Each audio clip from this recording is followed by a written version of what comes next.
അടുപ്പിച്ചടുപ്പിച്ച് മഴയായതുകൊണ്ട് പ്രത്യേകിച്ച് വേറെ പരിപാടികളൊന്നും നടക്കാത്തതുകൊണ്ട് ഇച്ചിരി സങ്കടമുള്ള കാര്യമാണ്. എങ്കിലും ചെയ്ത് കളഞ്ഞേക്കാമെന്നും പറഞ്ഞിട്ട് ഇറങ്ങിയതാണ് കേട്ടോ.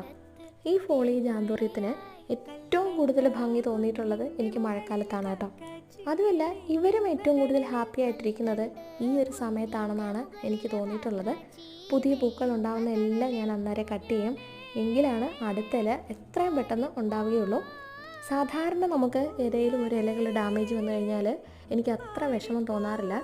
എന്നാൽ ഇതിൻ്റെ ഒരു ഇല ഏതെങ്കിലും പ്രാണികൾ നീരൂറ്റി കുടിച്ചാലോ എന്തെങ്കിലും ഡാമേജ് സംഭവിച്ചാലോ ഇപ്പോൾ എൻ്റെ കൈ തന്നെ തട്ടിയൊന്ന് മുറിഞ്ഞാലോ കീറിയാലോ ഒക്കെ എനിക്ക് ഭയങ്കര വിഷമമാണ് കേട്ടോ.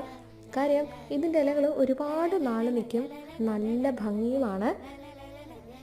ഇതിൽ ഒരുവിധപ്പെട്ടതെല്ലാം എൻ്റെ മാഗ്നിഫിക്കത്തിൻ്റെ തന്നെ ഹൈബ്രിഡുകളാണ്. സ്ക്വയർ പെറ്റുകളുള്ളത് ഒന്നേ ഉള്ളൂ. ഇല വെട്ടിക്കഴിഞ്ഞപ്പോഴത്തേക്ക് അടുത്ത മരുതേ പെട്ടെന്ന് തന്നെ വരികയും ചെയ്തു.